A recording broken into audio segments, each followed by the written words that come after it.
Students, आज हम cryptography and network security में जिस टॉपिक की बात करने वाले हैं वो टॉपिक बेसिकली नंबर थ्योरी का ही टॉपिक है। नंबर थ्योरी को जैसे कि हमने स्टार्ट किया, डिविजिबिलिटी एंड मीन की बात की थी, ग्रेटेस्ट कॉमन डिवाइज़र की बात की थी और कुछ हमने स्पेसिफिक जो है प्रॉपर्टीज़ की बात की थी, अरिथमेटिक फंक्शंस की बात की थी। ठीक है, वो भी हमारे पास नंबर थ्योरी की कुछ टॉपिक्स थे। नंबर थ्योरी में ही एक टॉपिक आज हम पढ़ने वाले हैं, प्राइम नंबर्स। प्राइम नंबर कैसा नंबर है? सबसे पहला क्वेश्चन, प्राइम नंबर के बारे में अगर अभी तक हम देखें तो हमने अपनी नंबर थ्योरी में बेसिकली प्राइम नंबर तो नहीं लेकिन प्राइम नंबर के बारे में कुछ ना कुछ हमने पढ़ लिया है। जैसे कि हमने जब ग्रेटेस्ट कॉमन डिवाइज़र की बात कर रहे थे तो हमने कहा था कि जिन दो नंबर्स का ग्रेटेस्ट कॉमन डिवाइज़र 1 होता है वो एक दूसरे के लिए रिलेटिवली प्राइम होते हैं। ठीक है जी, उस बात को अपने माइंड में रखते हैं और आप ये देखते हैं कि एक्चुअली प्राइम नंबर की डेफिनेशन क्या है। प्राइम नंबर हम किसको कहते हैं? हम हर उस नंबर को प्राइम नंबर कहते हैं जिसका सिर्फ और सिर्फ एक डिवाइज़र होता है 1 अपने अलावा, और दूसरा डिवाइज़र वो होता है खुद। यानी बेसिकली ऐसा कोई भी नंबर जिसके दो डिवाइज़र्स हैं, the number itself and the number 1, वो हमारे पास प्राइम नंबर होता है। ये इसकी बेसिक डेफिनेशन। लेकिन अगर हम इसको प्रॉपर डेफिनेशन दें तो प्राइम नंबर ऐसा नंबर है जिसकी दो नहीं 4 डिवाइज़र्स हैं। ठीक है, सिर्फ और सिर्फ 4 डिवाइसेस हैं। और वो कौन सी डिवाइसेस हैं? The number itself in a positive form, the number itself in a negative form, 1 in positive and 1 negative, यानी plus minus 1। Let's say we are finding factors of number p, prime number p। So उसके हमारे पास divisors क्या बनेंगे? Plus minus p and plus minus 1, यानी total 4 devices बनेंगे। सो कोई भी ऐसा नंबर जिसके सिर्फ और सिर्फ 4 डिवाइसेस होते हैं, number itself in the positive and negative form and the number 1 in the positive and negative form, that is called a prime number. अच्छा जी, एक और बात, 1 भी हमारे पास एक प्राइम नंबर है, लेकिन ये generally not of it is not of interest, means इसके ऊपर अभी कह लें जी मल्टीपल ओपिनियंस हैं। कुछ थेरीज इनको, कुछ स्कूल ऑफ थॉट्स इसको प्राइम नंबर कहते हैं और कुछ इसको प्राइम नंबर नहीं कहते। क्योंकि ये प्राइम नंबर की डेफिनेशन पे पूरा भी उतरता है और नहीं भी उतरता। लेट्स से अगर हम कहते हैं कि नंबर 1 का डिवाइज़र कौन है? Number 1 and the itself. ठीक है, यानी नंबर 1 ही वो है जो उसका डिवाइज़र है और नंबर 1 खुद ही वो नंबर है जिसका हम डिवाइज़र फाइंड आउट कर रहे हैं। तो इसलिए इसके टोटल 4 नहीं 2 डिवाइज़र्स बनते हैं, प्लस माइनस 1। इसलिए 1 को हम अपनी प्राइम नंबर की लिस्ट में बेसिकली इंक्लूड नहीं करते। सो हमारे पास कौन कौन से प्राइम नंबर्स हैं? हमारे पास लेट्स से अगर हम 1 से लेकर 10 तक देखते हैं तो 1 से लेकर 10 तक हमारे पास 2, 3, 5, 7 प्राइम्स हैं और 4, 6, 8, 9, 10 प्राइम्स नहीं है। रीज़न ये है कि 2, 3, 5, 7 अपने अलावा किसी और भी नंबर से डिवाइड नहीं हो सकते और ना ही 1 और अपने अलावा किसी दूसरे नंबर से डिवाइड नहीं हो सकते। ना हम 2 को कर सकते हैं, ना 3 को, ना 5 को, ना 7 को। जबकि 4, 6, 8 के डिवाइज़र 2 है, 9 के डिवाइज़र 3 है, 10 के डिवाइज़र भी 2 है, अगर हम छोटे से छोटा देखें, और इससे ज़्यादा भी इनके बड़े डिवाइसेस भी हैं। सो प्राइम नंबर्स बेसिकली आपके पास आर सेंट्रल और to number theory. Number theory में इनका मतलब बहुत रोल है। प्राइम नंबर्स को पढ़ना, उनको समझना हमारे लिए ज़रूरी है क्योंकि हम इसको आगे यूज़ करने वाले हैं अपने पब्लिक की क्रिप्टोग्राफी के different topics and different concepts के अंदर। बहरहाल अगर हम 200 से नीचे नीचे प्राइम नंबर्स की लिस्ट देखें तो हमारे पास ये वो सारे नंबर्स हैं जो 200 से नीचे नीचे जो प्राइम नंबर्स हैं। इसके अलावा अगर हम आगे जाते जाएंगे तो हमारे पास ये लिस्ट एनलार्ज करती जाएगी। लेकिन अगेन हमने प्राइम नंबर की लिस्ट में सिर्फ उस नंबर को डालना है जिसके 4 डिवाइजर्स हैं, the number itself and the number 1। Prime factorization क्या है? फैक्टराइजेशन है क्या बेसिकली? अगर आपको याद हो तो हमने अपने नंबर थ्योरी के अंदर ही एक टॉपिक देखा जिसके अंदर अगर हम बड़ी पावर को सॉल्व करने के लिए, यानी बड़े फैक्टर्स को सॉल्व करने के लिए, लेट्स से हमें कोई भी a पावर n को सॉल्व करना था तो हम उसके लिए क्या करते हैं? हम उसको उसके फैक्टर्स में डिवाइड कर देते हैं। लेट्स से हमने 7 पावर 18 फाइंड आउट करना है या 7 पावर 19 फाइंड आउट करना है तो हम उसको डिवाइड कर देते हैं उसकी पावर्स में। लाइक हम उसको 16 इंटू एंड इस तरह से हम उसको, लेट्स से अगर हमने 7 पावर 8 फाइंड आउट करना है तो हम 7 पावर 8 डायरेक्ट फाइंड आउट करने के बजाय हम उसको उसकी पावर्स में डिवाइड कर सकते हैं। 7 पावर 4, 7 पावर 2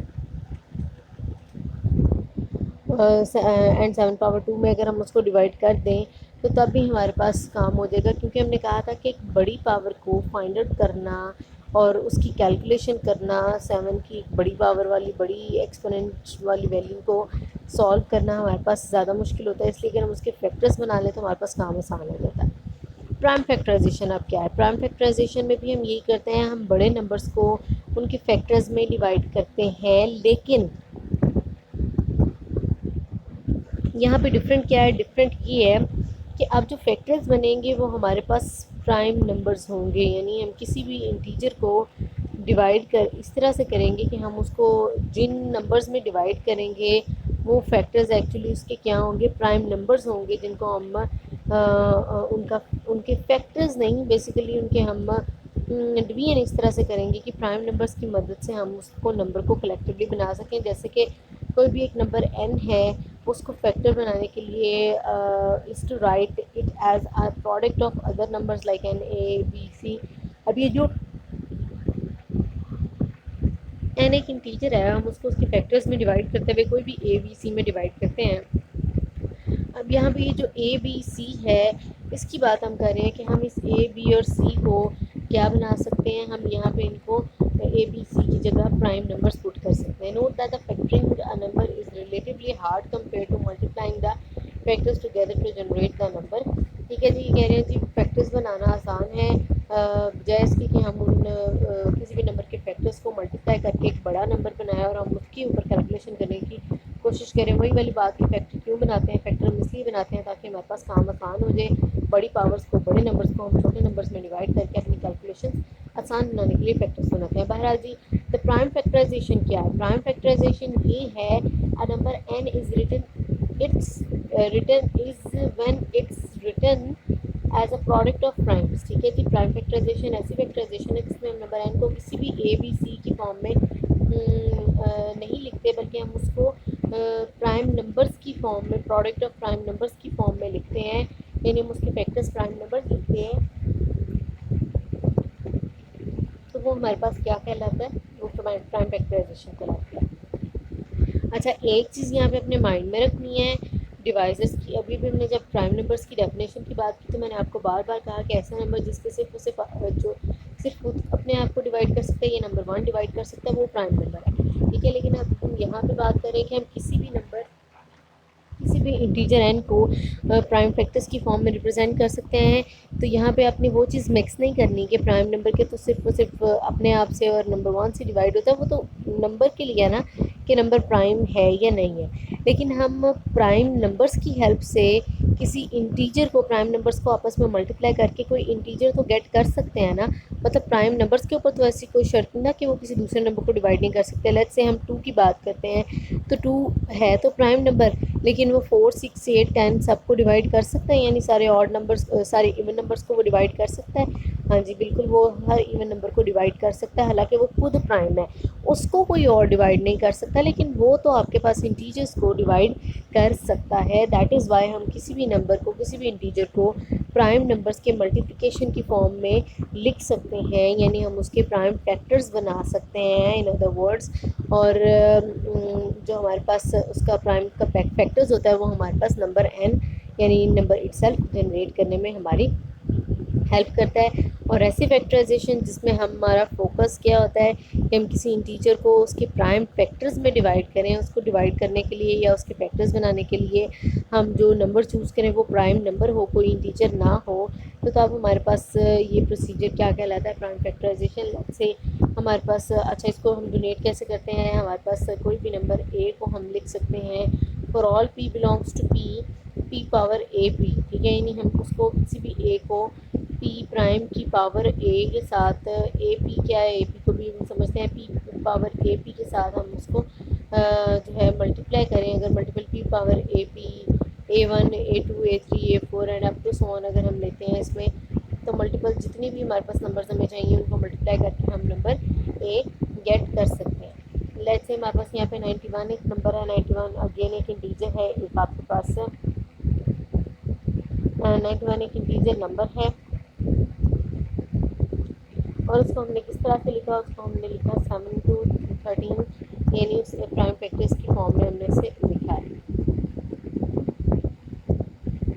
अगर आप इस लिस्ट में देखते हैं तो लिस्ट में आप देखने में पता चलेगा 91 प्राइम नंबर नहीं है। 91 एक इंटीजर है क्योंकि उसके डिवाइसेस एग्जिस्ट करते हैं। दैट इज़ वाई 91 को हमने प्राइम की लिस्ट में नहीं डाला। सो दैट इज़ वाई इस इंटीजर 91 को हम लिख सकते हैं 7 इंटू 13 की फॉर्म में। और अगर आप 7 और 13 दोनों को देखें लिस्ट में से जाके तो 7 और 13 दोनों ही आपके पास क्या है, प्राइम है। सो बेसिकली हमने क्या किया, एक इंटीजर को एक प्राइम्स की फॉर्म में, प्राइम के मल्टीप्लिकेशन की फॉर्म में रिप्रेजेंट किया। इस तरह अगर हम 3600 की बात करें तो 3600 को हमने 2 power 4 into 3 power 2 into 5 power 2 की फॉर्म में रिप्रेजेंट किया है। अब 3600 इटसेल्फ क्या है, और इवन नंबर है तो हमारे पास ऑलमोस्ट जितने भी इवन नंबर्स हैं सिवाय कुछ के वो हमारे पास होते ही नॉन प्राइम है। इंटीजर है 3600 एक प्राइम है और हमने उसको इंटीजर है और हमने उसके प्राइम नंबर उसको हमने प्राइम फैक्टर्स की फॉर्म में रिप्रेजेंट किया है। जैसे कि 2 इंटू 3 इंटू 5 आपके पास ये तीनों क्या हैं, ये प्राइम है, लेकिन इनकी पावर नोटिस करें, इनकी पावर प्राइम नहीं है। ठीक है जी, जैसे कि हमने कहा था p power a, that is why हमारे पास p बेस में तो आपके पास सारे प्राइम्स हैं, यानी 2 3 और 5, लेकिन आपके पास उनकी पावर्स जो हैं वो आपके पास क्या हैं, वो इंटीजर्स हैं। ठीक है, 2 पावर 4 करेंगे आपके पास आएगा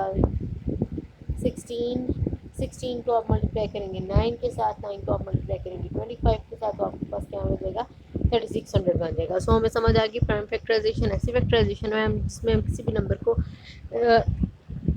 ऐसे फैक्टर्स में डिवाइड करते हैं जो इंटीजर्स ना हो बल्कि क्या हो, प्राइम्स हो, लेकिन उनकी पावर आपके पास इंटीजर हो सकती है। रिलेटिवली प्राइम नंबर्स और ग्रेटेस्ट कॉमन डिवाइज़र क्या है। रिलेटिवली प्राइम नंबर्स के बारे में हम पहले भी जान चुके हैं कि कोई भी दो नंबर जिनका ग्रेटेस्ट कॉमन डिवाइज़र 1 निकलता है वो हमारे पास रिलेटिवली प्राइम होते हैं। कोई भी दो नंबर हम इंटीजर ए और बी लेते हैं, अगर वो रिलेटिवली प्राइम तब होंगे अगर उनका कोई भी कॉमन डिवाइज़र नहीं है सिर्फ 1 के अलावा, तो हमारे पास रिलेटिवली प्राइम नंबर कहलाते हैं। जैसे कि एग्जांपल में हम बता रहे हैं 8 एंड 15 के, अगर हम सारे फैक्टर्स लिखते हैं 8 के 1 2 4 8, 15 के 1 3 5 15, तो इनमें से सिर्फ एक ही फैक्टर कॉमन है और वो है 1। दैट इज़ वाई हमारे पास कोई भी दो नंबर जो जिनका ग्रेटेस्ट कॉमन डिवाइज़र 1 आता है वो रिलेटिवली प्राइम कहलाता है, जिसके हमने पहले बात की थी। Conversely can determine the greatest common divisor by comparing their prime factorization by using least counts. अच्छा जी, अब हमारे पास greatest common divisor find out करने का एक तरीका हमने देखा था। हमारे पास जो लास्ट हमारे पास जो हम नंबर थ्योरी के कॉन्सेप्ट्स पढ़े थे उसमें हमने देखा था कि greatest common divisor find out करने का हमारे पास क्या मेथड है। ठीक है, और उसमें हमने ग्रेटेस्ट कॉमन डिवाइज़र बड़ी पावर वाली वैल्यू को फाइंड आउट करने के लिए हमने उसको रिपीटिवली जो है ना उसको उसके ऊपर डिवीजन अप्लाई की थी, जिसके बाद हमारे पास greatest common divisor find out होता था। ठीक है, that was the lengthy procedure. अगर हम उसको भी और आसान बनाना चाहें तो हम प्राइम फैक्टराइजेशन को यूज़ करके ग्रेटेस्ट कॉमन डिवाइज़र आसानी से फाइंड आउट कर सकते हैं। जैसे कि हम कोई भी दो इंटीजर्स हैं, हम उनका ग्रेटेस्ट कॉमन डिवाइज़र लाइक 300 और 18 का ग्रेटेस्ट कॉमन डिवाइज़र हम फाइंड आउट करना चाहते हैं, तो हम क्या करेंगे, 300 को उसके सारे 300 को प्राइम फैक्टराइजेशन में कन्वर्ट करेंगे और 18 की भी प्राइम फैक्टराइजेशन करेंगे। प्राइम फैक्टराइजेशन करेंगे तो इसके सारे जो मल्टीपल वाली वैल्यूज़ हैं वो बेस में आपके पास क्या होंगी, बेस वाली आपके पास सारी वैल्यूज़ प्राइम होंगी और उनकी पावर जो है वो इंटीजर होंगी। इस तरह 18 में भी हमने बेस में 2 3 लिया और उनकी पावर इंटीजर्स की। और अब अगर हम इनका greatest common divisor find out करना चाहें तो हम इनकी पावर्स देख लेते हैं कौन सी कॉमन है। 2 पावर 1 कॉमन है, 3 पावर 1 कॉमन है तो आपके पास 3 पावर 2 भी, लेकिन दोनों में से 3 की एक पावर कॉमन आती है और 5 की पावर कोई भी दोनों में से कॉमन नहीं है, इसलिए 5 पावर 0, तो अल्टीमेटली हमारे पास 2 इंटू 3 आपके पास 6 आएगा। सो आपके पास ग्रेटेस्ट कॉमन डिवाइज़र जो है वो 6 ही है, किसका, बेसिकली 300 और 18 का। ठीक है जी, एक greatest common divisor find out करने का तरीका था, हमने डिवीजन को यूज़ किया था, इसमें हम सक्सेसिवली मॉड के साथ डिवीजन और मॉड के यानी रिज़ल्ट को रिमाइंडर को यूज़ करते हुए हम रिपीटिवली डिवीजन करते जा रहे थे और फाइनली हमारे पास ग्रेटेस्ट कॉमन डिवाइज़र फाइंड करता था। यही अगर हम नंबर को किसी भी टीचर को उसके प्राइम फैक्टर्स की फॉर्म में डिवाइड करके डिवाइड कर लें तो हमारे पास तब भी greatest common divisor find out किया जा सकता है विद द शॉर्ट मेथड। जी, अब फॉर्मेट थ्योरम क्या है? अगेन आपके पास प्राइम नंबर से रिलेटेड कुछ थ्योरम्स हैं, जिसमें से एक थ्योरम है आपके पास फॉर्मेट थ्योरम और दूसरा है हमारे पास आयलर थ्योरम। इन दोनों को हम देखते हैं बारी बारी।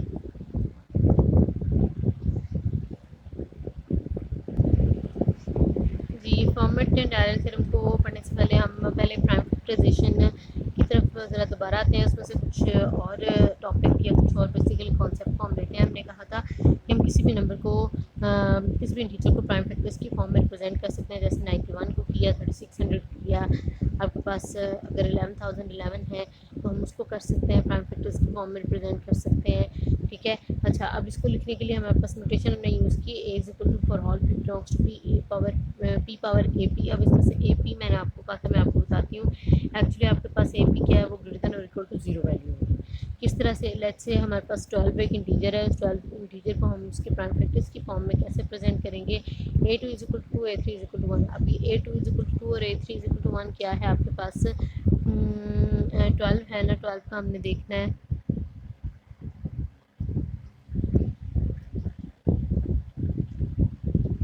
12 की हम बात करें तो 12 को हमने कहा हम लिख सकते हैं उसकी प्राइम फैक्टर्स की फॉर्म में किस तरह से? A power a two is equal to 2, a two is equal to 2 and हम लिख सकते हैं इसको a three is equal to 1। ये कुछ इस तरह से होगा आपके पास। हमारे पास फॉर्मूला क्या है? A power sorry P power, हमारे पास फॉर्मूला कुछ इस तरह से है, पी पावर ए पावर पी। तो ये कुछ इस तरह से होगा कि आपके पास ए के साथ जो आपके पास वैल्यू है उसका सब्सक्रिप्ट है वो आपके पास बेस बनेगा, और जो उसके इक्वल साइन की दूसरी तरफ है वो उसकी बनेगी पावर। इसी तरह सब्सक्रिप्ट में जो आपके पास ए के साथ है वो होगा आपके पास बेस, यानी ये दोनों आपके पास क्या है? ये भी आपके पास प्राइम है और ये भी आपके पास प्राइम है। तो हमने पी पावर ए करना है, ए पी करना है, तो 2 पावर 2 यानी यहाँ से प्राइम मिला और यहाँ से आपको उसकी इंटीजर पावर मिली, और यहाँ से 3 प्राइम मिला और इसकी इंटीजर पावर 1 मिली। अब 2 इंटू 2 4, 4 इंटू 3 आपके पास क्या बनेगा? ये आपके पास बनता है 12। सो हम किसी भी नंबर को उसके प्राइम फैक्टर्स की फॉर्म में कुछ इस तरह से रिप्रेजेंट कर सकते हैं।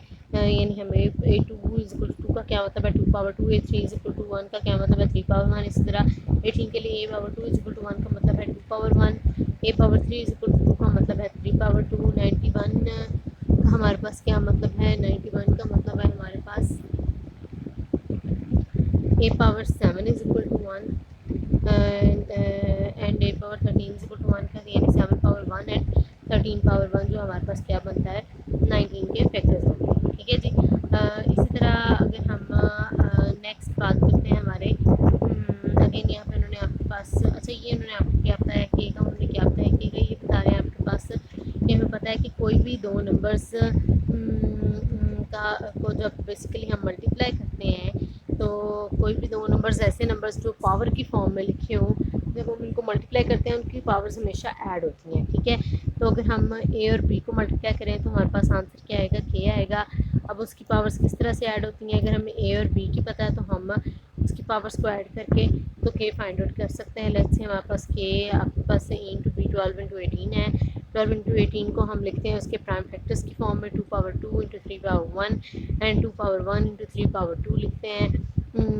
इसमें से आपके पास K2 क्या निकलेगा? K2 होगा आपके पास K2 आपके पास है 2 + 1, यानी आपने देखा है कि 2 वाले की कौन कौन सी पावर्स हैं? 2 वाली पावर्स आपके पास 2 और 1 है। इस तरह 3 वाली कौन सी पावर्स हैं? 3 वाली पावर्स आपके पास 1 और 2 हैं। दोनों आपके पास K2 और K3 क्या आया? 3 3 आया। तो बेसिकली आपके पास 216 would be equal to 2 power 3 into 3 power 3, यानी अगर हम इसको मल्टीप्लाई करते हैं तब भी हमारे पास 216 आएगा, और अगर हम इनको अलग-अलग मल्टीप्लाई करते हैं तब भी हमारे पास 16 ही आएगा। यानी अगर हम इनकी पावर्स को निकाल के और इनकी पावर्स को निकालने के बाद हम ठीक है ना, K2 हमने किस तरह बनाया? 2 पावर 3, क्योंकि 2 + 1 आपके पास 3 हो गया था। इस तरह K3 से हमारे पास 3 पावर 3 आ गया। तो अगर हम इसको आपस में मल्टीप्लाई करते हैं तो भी हमारे पास 216 आएगा। यानी अब हमने क्या किया, हमने पावर्स को इसकी ऐड किया 2+1 और 1+2 हमने पावर्स को ऐड किया और नंबर्स को हमने मल्टीप्लाई किया है, तो अल्टीमेटली हमारे पास वही नंबर आ जाएगा जिसके हम फैक्टर्स बना जिसके वही हमारे पास नंबर आ जाएगा कि अगर हम ए और बी को आपस में मल्टीप्लाई करें या फिर हम उनकी पावर्स को ऐड करके मल्टीप्लाई करें तो भी हमारे पास आंसर सेम आएगा। बहरहाल जी अभी तक हमें क्या पता चला, हमें ये पता चला प्राइम नंबर होता क्या है। ठीक है जी, सबसे अभी तक हमने ये जाना प्राइम नंबर होता क्या है, फिर हमने ये जाना कि प्राइम फैक्टराइजेशन क्या होती है और प्राइम फैक्टराइजेशन करते कैसे हैं। ठीक है, हम किसी भी पी को लिखते हैं ए पावर पी को, किसी भी ए को, किसी भी इंटीजर ए को हम उसके प्राइम की पावर्स के साथ हम उसको लिख सकते हैं और उसको लिखने की क्या तरीके हैं, देन उसको मल्टीप्लाई करने में हमारे पास क्या रूल्स आएंगे, हमने उसकी बात की। ठीक है, अब नेक्स्ट हम बात करते हैं formats theorem. Formats theorem and Euler theorem में से फॉर्मेट थ्योरम को बात करते हैं। फॉर्मेट थ्योरम कहता है कि हमारे पास हम ए पी किसी भी, अगर पी हमारे पास एक प्राइम है और ए हमारे पास एक पॉजिटिव इंटीजर है और सबसे बड़ी बात पी और ए एक दूसरे के लिए रिलेटिवली प्राइम है क्योंकि a is the positive integer not divisible by p. इसका मतलब है a and p both are relatively prime to each other. तो अगर ए और पी दो रिलेटिवली प्राइम नंबर्स हैं तो a p -1 congruent to 1 mod P.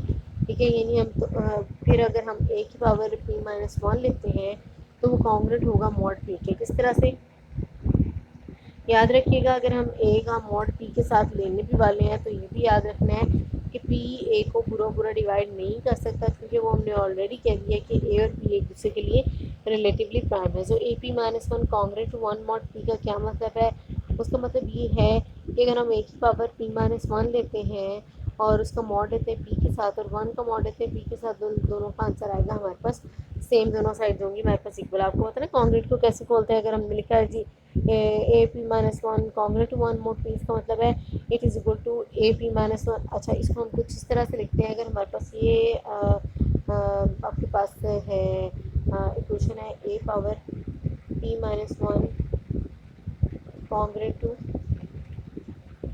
A power p-1 आपके पास अगर कॉन्ग्रेंट है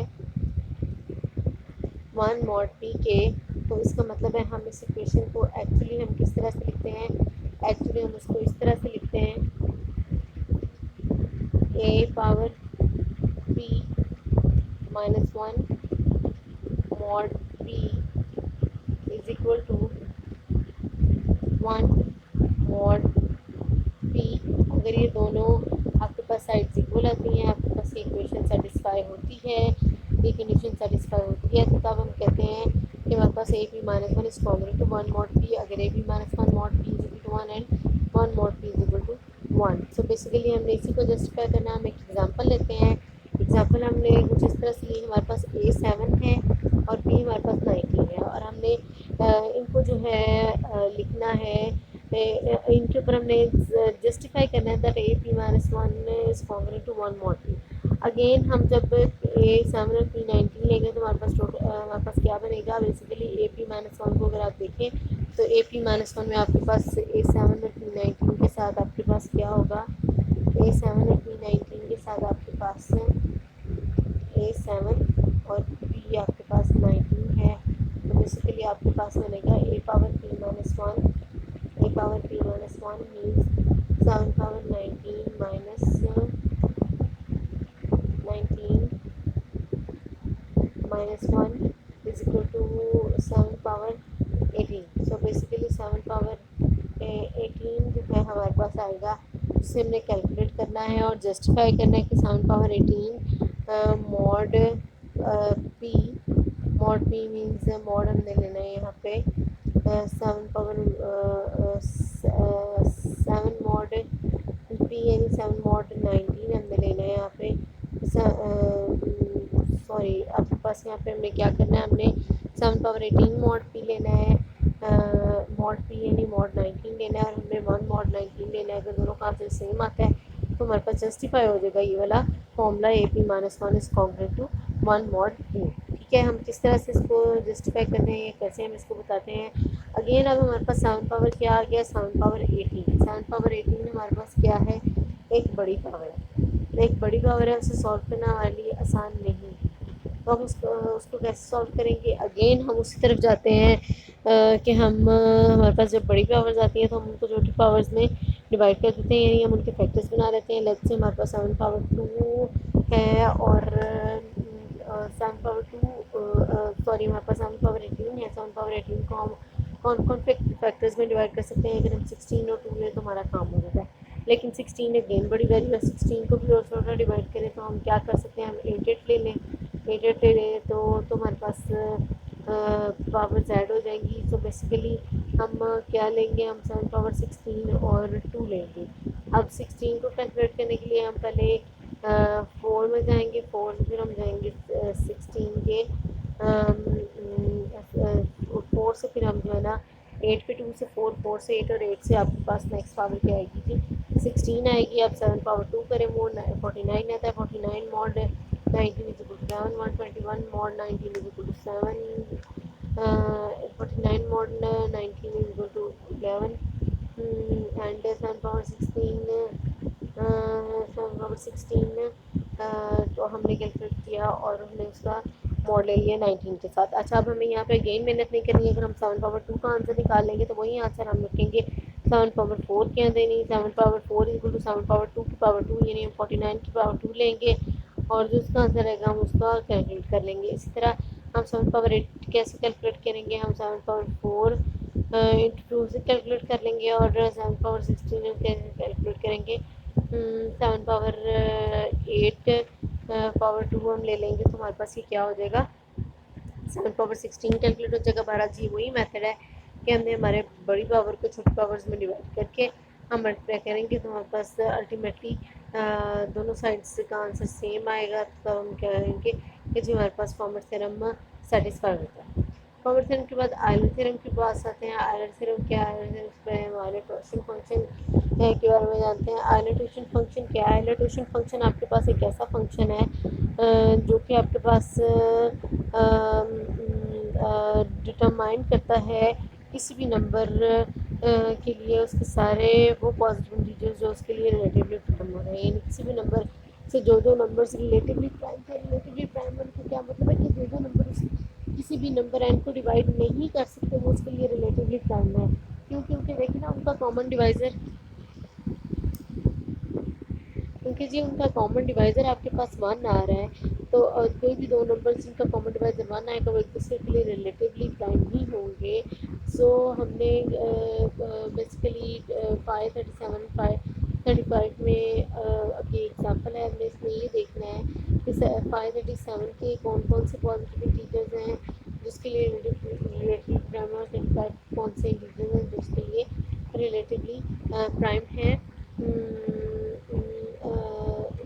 सो 537 के अंदर अगर हम देखें तो 537 में बेसिकली 37 इट्सल्फ एक आपके पास प्राइम नंबर है। तो जो प्राइम नंबर है उसके कितने उसके डोशन फंक्शन का क्या आंसर आता है? हमेशा लेस देन दैट नंबर, यानी अगर 37 नंबर है तो उससे एक लेस 36 जो है उसके प्राइम नंबर होंगे। क्योंकि जो प्राइम नंबर है उसके लिए तो बाकी सारे नंबर्स उससे छोटे जितने भी नंबर्स हैं वो रिलेटिवली प्राइम नहीं होंगे ना। दैट इज़ अगर हम 37 का करें तो वो 36 होगा। अगर हम 41 का करते हैं तो 41 के लिए उसका जो आपके पास से सारे के सारे प्राइम फैक्टर्स होंगे उसके ये जो आपके पास सॉरी 37 के लिए जो आपके पास सारे के सारे प्राइम फैक्टर्स होंगे वो सारे के सारे फैक्टर्स होंगे वो सारे के सारे आपके पास 37 के लिए रिलेटिवली प्राइम होंगे। जबकि अगर हम 35 की बात करें वो एक प्राइम नंबर नहीं है, एक इंटीजर है। दैट इज़ वाई हम उसकी वो लिस्ट बना देते हैं जो कि उन नंबर्स की लिस्ट बना देते हैं उसके लिए जो कि आपके पास 35 से तो छोटे हैं लेकिन वो 35 को डिवाइड नहीं करते। तो हम उन नंबर क्या क्या कहते हैं? हम नंबर्स को कहते हैं कि ये नंबर्स जो कि 35 को डिवाइड नहीं कर सकते वो रिलेटिवली प्राइम है। जो 5 35 अब आइलैंडेशन फंक्शन इसके अंदर क्या कहता है? आइलैंडेशन फंक्शन हमें यही कहता है कि किसी भी नंबर का आप जो है क्वेश्चन किस तरह से फाइंड कर सकते हैं? उस नंबर में से उस नंबर के हम वो सारे डिवाइसेस लिखते हैं जो कि उस नंबर से छोटे होते हैं लेकिन उसके लिए रिलेटिवली प्राइम यानी उसे डिवाइड नहीं कर सकते, वही उस नंबर के लिए क्वेश्चन का काम करते हैं।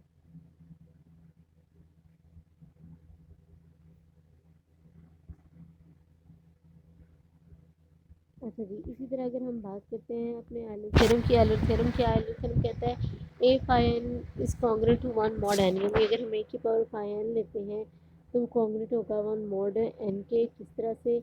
कुछ इस तरह से। यहाँ पे हमने एक एग्जांपल ली है।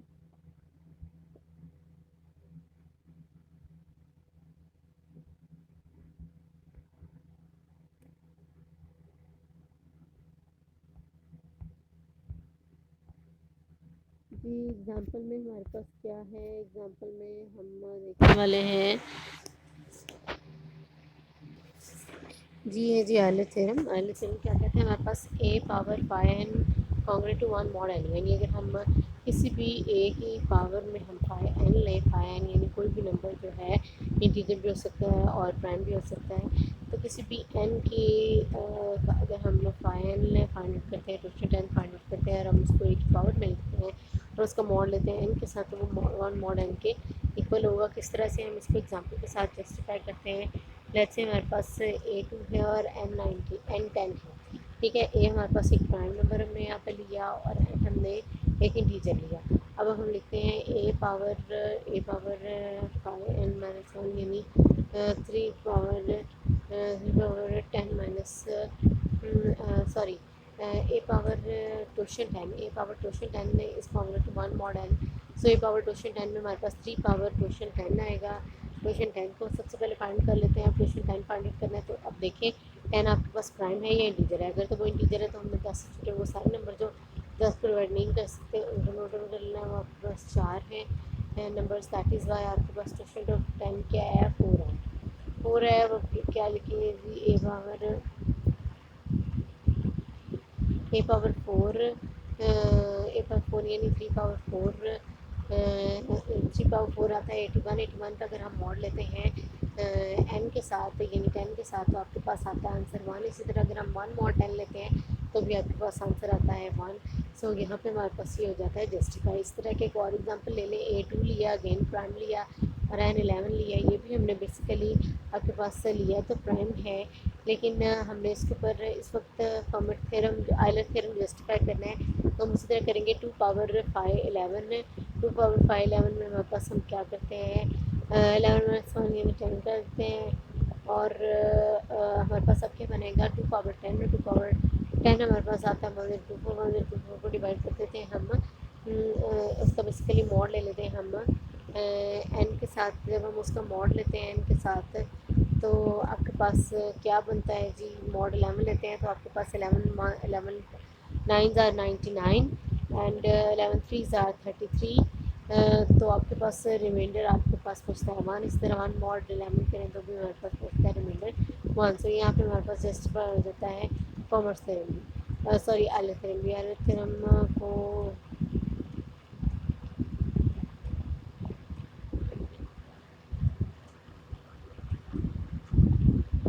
जी, सो ये था हमारे पास आयलर थ्योरम। और आयलर थ्योरम हमारे पास क्या करता है? आयलर थ्योरम हमारे पास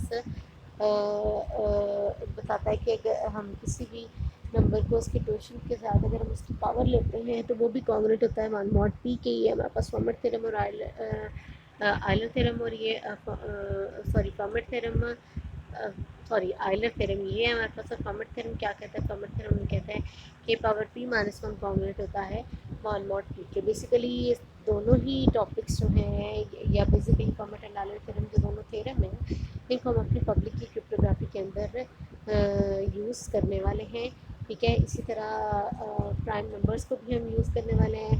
हमने कुछ कैलकुलेशन जो है प्राइम नंबर्स चाहिए होते हैं तो सबसे पहले हम प्राइम नंबर फाइंड आउट करते हैं और अपनी उस कैलकुलेशन में अपने उस एल्गोरिथम में उसको यूज़ कर लेते हैं। जी, आज के लिए इतना ही।